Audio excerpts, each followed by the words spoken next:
નમસ્કાર વિદ્યાર્થી મિત્રો, ગયા પીરિયડ ની અંદર આપણે પારિભાષિક શબ્દની અંદર વટાવ, વેપારી વટાવ, રોકડ વટાવ, મળેલ વટાવ અને આપેલ વટાવ આટલા પારિભાષિક શબ્દ વિશે આપણે સમજ મેળવી હતી. હવે પછી બીજા પારિભાષિક શબ્દ વિશે આપણે સમજ મેળવીએ.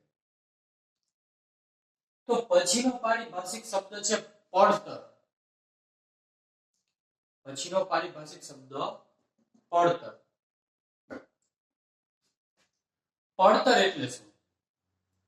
તો કોઈ પણ વસ્તુ તૈયાર કરવા માટે અથવા સેવા પૂરી પાડવા માટે જે ખર્ચાઓનો સમાવેશ કરવામાં આવે તે ખર્ચાઓના સરવાળાને શું કહેવાય? પડતર કહેવાય. હવે આપણે તે વ્યાખ્યા ટૂંકમાં સમજીએ. પડતર એટલે શું? તો પડતર એટલે આપણે કોઈ વસ્તુનું ઉત્પાદન કરવું છે. આપણે કોઈ વસ્તુનું ઉત્પાદન એટલે કોઈ વસ્તુ આપણે બનાવી છે. તે વસ્તુ બનાવવા માટે આપણે કેટલાય ખર્ચા કરવા પડે. કેવા ખર્ચ? તો માનો કે આપણે તૈયાર કપડાનું ઉત્પાદન કરવું છે, તૈયાર કપડા બનાવવા છે. તૈયાર કપડા બનાવતી આપણે ફેક્ટરી નાખવી છે. એની અંદર આપણે તૈયાર કપડાનું ઉત્પાદન કરવું તો સૌ પહેલા તો આપણે કયો ખર્ચ કરવો પડશે? તો સૌ પહેલા તો આપણે કાચો માલ લેવો પડશે. તૈયાર કપડા ઉત્પાદન કરવા માટે કે આપણે કપાસની ખરીદી કરવી પડશે. કપાસની ખરીદી કર્યા બાદ એની આગળ પ્રક્રિયા કરશું કે રૂમાંથી આપણે તાતડા બનાવશું, એમાંથી કાપડ બનાવશું. તો એ શું જાતે બધું બની જશે? ના. એને બનાવવા માટે આપણે કર્મચારી અથવા તો કારીગર રાખવા પડશે. અને કારીગર તમે રાખો તો એ શું મફતમાં રહેશે? ના.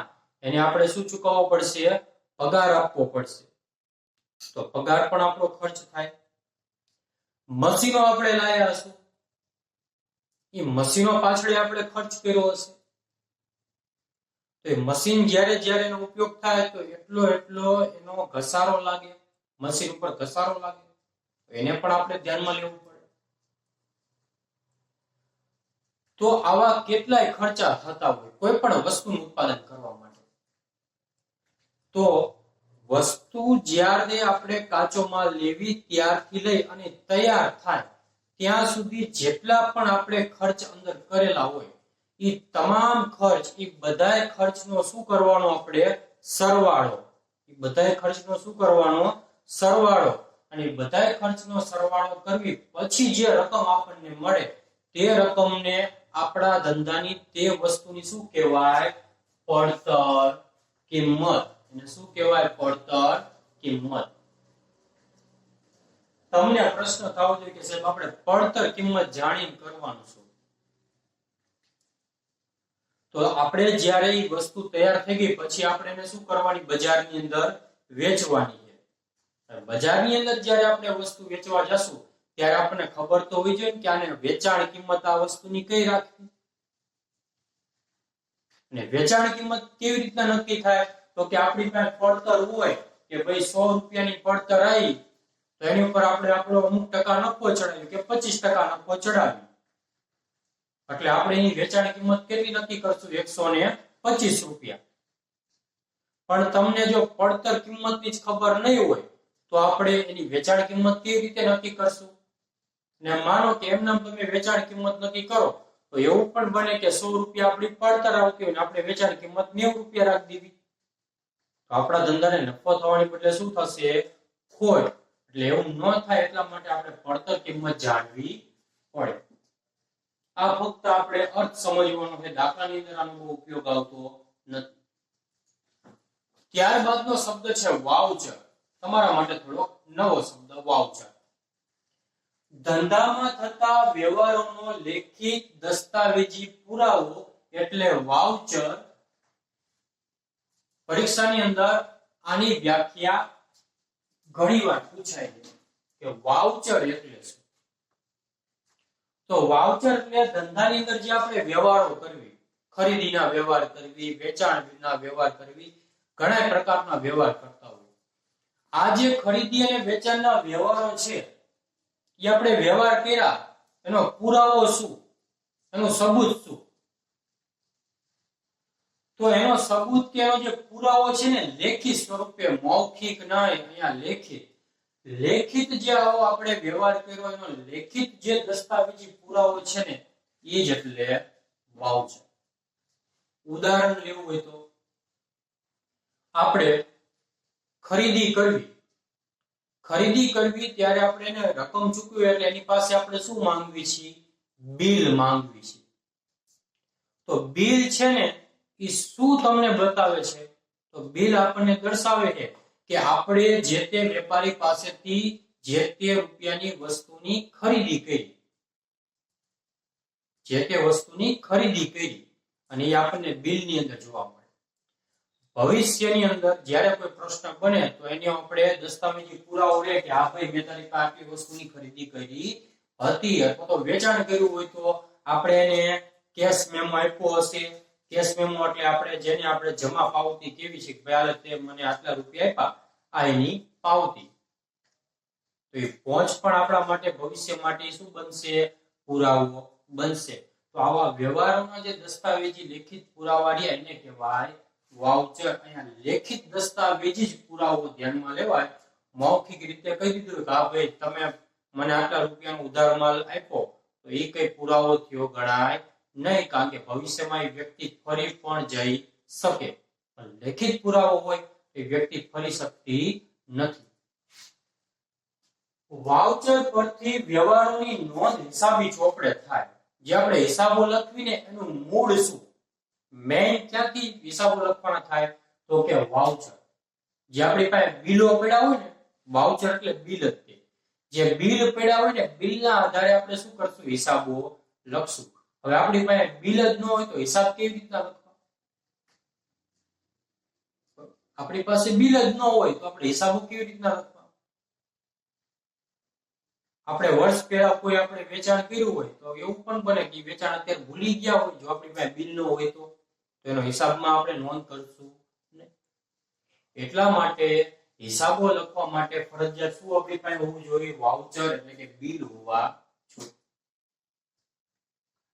ત્યારબાદનો પારિભાષિક શબ્દ છે ગાલખાદ. ખાસ સમજો, ગાલખાદ એટલે શું? કારણ કે આ પણ શબ્દ આપણે વારંવાર જ્યાં સુધી દાખલા ગણશો ત્યાં સુધી આ શબ્દ આપણી સામે વારંવાર આવશે. ગાલખાદ. ગાલખાદ એટલે શું? દેવાદારો પાસેથી વસૂલ લેવા પાત્ર કુલ રકમમાંથી જે રકમ મળી શકે તેમ નથી તેવી જતી કરવી પડતી રકમને ગાલખાદ કહેવાય. અહીંયા આપણને કીધું દેવાદારો પાસેથી. અગાઉ જ આપણે શીખી ગયા દેવાદાર એટલે શું? તો દેવાદાર એટલે જે વ્યક્તિને આપણા ધંધાએ ઉધાર માલ વેચ્યો હોય તે વ્યક્તિ આપણા ધંધાનો શું બને? દેવાદાર. હવે દેવાદાર પાસેથી આપણે અમુક રકમ લેવાની હોય, કારણ કે આપણે એને ઉધાર માલ વેચ્યો હોય. તો જેટલી રકમનો ઉધાર માલ વેચ્યો હોય એટલી રકમ આપણા માટે કેવી રકમ થાય? વસૂલવા પાત્ર. હવે કુલ રકમ જે લેવાની હોય એમાંથી ઘણીવાર એવું બને કે અમુક રકમ આપણે જતી કરવી પડે, આપણને મળે જ નહીં. આપણે પૈસા લેવા હે પણ આપણને મળવાના જ નથી. શું લેવા? શા માટે એવું બને? તો કે જે વ્યક્તિને આપણે ઉધાર માલ વેચવો હોય એ વ્યક્તિ નાદાર જાહેર થઈ જાય. નાદાર એટલે શું? નાદાર એટલે શું? તો હવે પછીના આપણે જે પારિભાષિક શબ્દ આવશે એની અંદર એ નાદાર શબ્દ વિશે આપણે માહિતી વિસ્તૃત મેળવશું. પણ અત્યારે ટૂંકમાં તમને કહી દઉં. નાદાર એટલે આપણે જેને આપણે એમ કહેવાય કે ગામ મૂકીને ભાગી ગયો, જેની પાસે પૈસા રહ્યા હોય નહીં, દેણું વધારે થઈ ગયું હોય, દેણું એને શું થઈ ગયું હોય? વધારે, એટલે ગામ મૂકીને ભાગી જાય, પૈસા આપીને હોય નહીં. તો આવા ગ્રાહકો હોય કે જે નાદાર જાહેર થઈ જાય, જેમની પાસે પૈસા જ નથી રહ્યા, તો આવા નાદાર જાહેર થાય તો એની પાસે આપણને હવે પૈસા મળે એમ નથી. તો જેટલી રકમ આપણને ન મળે એમ હોય તો આપણે એને શું કરવી પડે? માંડી વાળવી પડે. શું કરવી પડે? એ રકમને માંડી વાળવી પડે. માંડી વાળવી પડે એટલે રકમને આપણે જતી કરી દેવી પડે. આપણે ભૂલી જવું પડે કે આપણે કોઈ પાસે આટલા રૂપિયા માંગતા હતા. તો આજે માંડી વાળવી પડી રકમ, જતી કરવી પડતી રકમ છે, એને કહેવાય ગાલ ખાધ. એને શું કહેવાય? ગાલ ખાધ. ઉદાહરણ છે કે માનો કે આપણા ધંધાની અંદર કુલ દેવાદારો 50,000 રૂપિયાના છે. આપણે 50,000 રૂપિયાનો ઉધાર માલ વેચવો છે. અલગ અલગ ઘણા બધા ગ્રાહકો. એમાંથી જે 5,000 રૂપિયાનો અમુક ગ્રાહકને આપણે જે માલ વેચો ઉધાર, તે દેવાદાર અથવા તો ગ્રાહક નાદાર જાહેર થઈ ગયો. એટલે એની પાસે આમાં પૈસા રહ્યા નથી. એની પાસે જે મિલકત છે એની કરતા એનું દેવું કેવું થઈ ગયું? વધી ગયું. એની પાસે કઈ નથી, પૈસા આપી શકે એમ નથી. તો એનો અર્થ ચોખ્ખો એવો કે આપણે જેની પાસે 5,000 રૂપિયા માંગવી છીએ, 5,000 રૂપિયા પણ આપણને આપશે નહીં. તો આપણે આ 5,000 રૂપિયા હવે શું કરવા પડશે? જતા કરવા પડશે. આપણે શું કરવા પડશે? માંડી વાળવા પડશે. તો ખરેખર આપણે તો લેવાના હતા 50,000, પણ એમાંથી હવે 5,000 મળે એમ નથી. તો જે આ 5,000 નહીં મળે ને, જે આ 5,000 રૂપિયા આપણને મળશે નહીં, એ 5,000 ને શું કહેવાય? આપણા ધંધાની ગાલ ખાધ. શું કહેવાય? આપણા ધંધાની ગાલ ખાધ. હવે આ જે ગાલ ખાધ છે ને, એ આપણા ધંધાનો ખર્ચ ન ગણાય. આપણા ધંધાનો ખર્ચ ન ગણાય. કારણ શું? તો કે તે ગાલખાત પડવાથી આપણને કોઈ જ લાભ થવાનો નથી.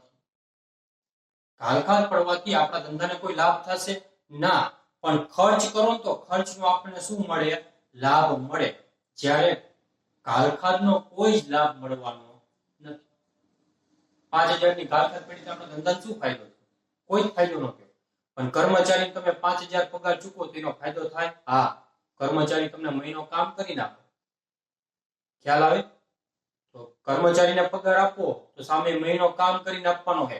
પણ આ 5,000 ગાલખાત પડી, 5,000 આપણે જતા કરવા પડ્યા, એની બદલે આપણે કઈ લાભ થવાનો છે ના. તો લાભ નથી થવાનો. એટલા માટે ગાલખાતી આપણા ધંધાનો ખર્ચ ન ગણાય. તો શું ગણાશે? નુકસાન. નુકસાનની અંદર કોઈ જ લાભ થાય નહીં. એટલા જ માટે એને નુકસાન કહેવાય. પરીક્ષામાં પૂછાય કે નીચેનામાંથી ગાલખાત એ શું ગણાય? તો ગાલખાતી આપણા ધંધાનું નુકસાન ગણાય, ખર્ચ ગણાતો નથી. ત્યારબાદનો પારિભાષિક શબ્દ છે ઘસારો. આ પણ ખાસ યાદ રાખજો. આ પણ જ્યાં સુધી આપણે દાખલા ગણશું ત્યાં સુધી આપણે આના વિશે સતત આપણે અભ્યાસ કરતો રહેવો પડશે. તો ઘસારો એટલે શું? દર વર્ષે મિલકતની કિંમતમાં નિર્ધારિત દરે ઘટાડો કરવામાં આવે, જેને ઘસારો કહેવાય. દર વર્ષે, દરેક વર્ષે મિલકત હોય ને, અહીંયા કઈ મિલકત? કાયમી મિલકત, સ્થિર મિલકત, લાંબા ગાળાની મિલકત, બિનચાલુ મિલકત, બધા જે નામ બોલ્યું એક જ મિલકતના છે. આપણે ભણ્યા ત્યારે કીધું હતું. તો આ જે કાયમી મિલકત છે, એ કાયમી મિલકત છે એની કિંમતમાં નિર્ધારિત દરે, નિર્ધારિત એટલે નક્કી કરેલ, નિર્ધારિત એટલે કેવું? નક્કી કરેલ. જે આપણે દર, જે ટકા નક્કી કર્યા હોય તે નક્કી કરેલ દરે શું કરવામાં આવે? મિલકતની કિંમતમાં ઘટાડો. મિલકતની કિંમત શું કરવાની? ઘટાડવાની. દર વર્ષે એક જ સરખી રકમ ઘટાડવાની. તો આજે ઘટાડો કરવામાં આવે ને મિલકતની કિંમતમાં નક્કી કરેલ દરે દર વર્ષે, તે ઘટાડાને શું કહેવાય? આપણા ધંધાની મિલકતનો ઘસારો કહેવાય.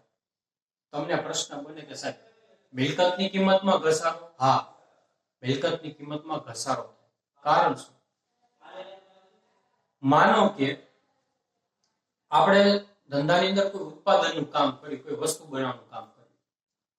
એના માટે આપણે 50,000 નું યંત્ર આપણા 5 લાખ રૂપિયાનું યંત્ર આપણા ધંધામાં લાયા. 5 લાખ રૂપિયાનું શું કર્યું? યંત્ર ધંધામાં લાયા. હવે ઈ યંત્રના ઉપયોગ દ્વારા આપણે વસ્તુ બનાવી છે, તૈયાર કરી અથવા તો એનું ઉત્પાદન કર્યું. 1 વર્ષ ગયું, 2 વર્ષ ગયું, 3 વર્ષ ગયું, 5 વર્ષ ગયા, 10 વર્ષ ગયા, આમ સમય જતો જશે.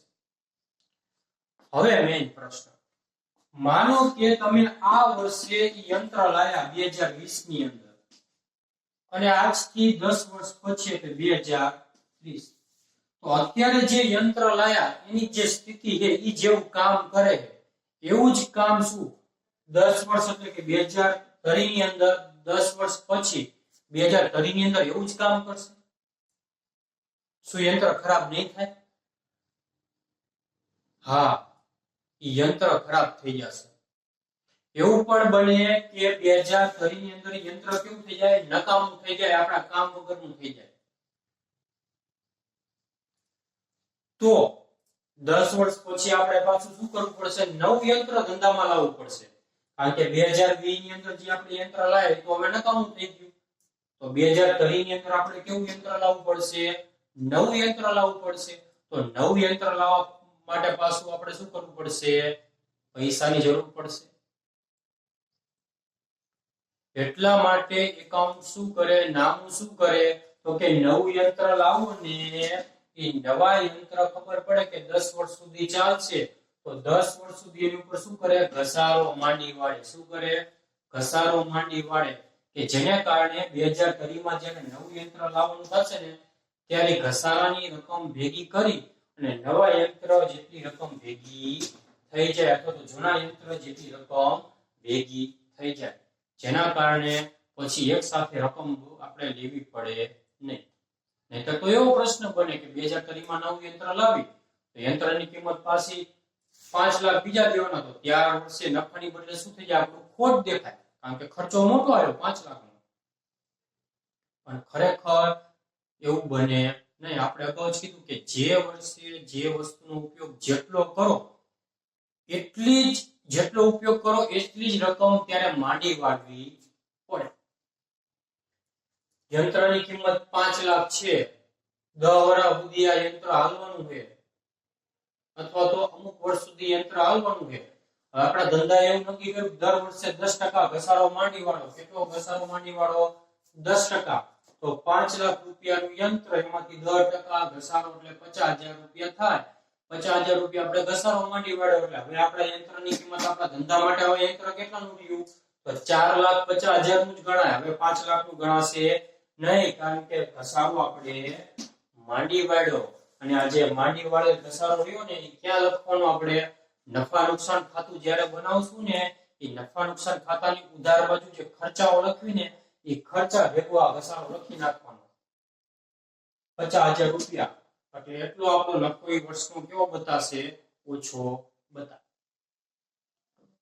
હજી આપણે ઘસારાનું આખું એક ચેપ્ટર ભણવાનું આવશે ત્યારે વધુ સમજ મેળવીશું, પણ આ તો ઉપર છેલ્લી અત્યારે સમજ.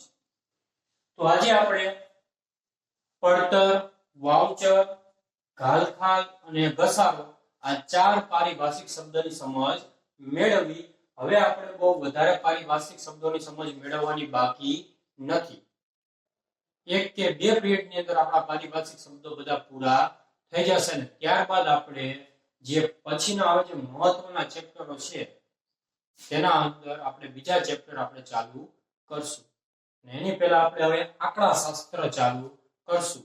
એટલે આ પ્રકરણ આપણું પૂરું થાય એટલે ત્યારબાદ આપણે આંકડા શાસ્ત્રનું પહેલું પ્રકરણ ભણશું. તો આજ માટે આટલું. બાકીના પારિભાષિક શબ્દો હવે આવતા પીરિયડ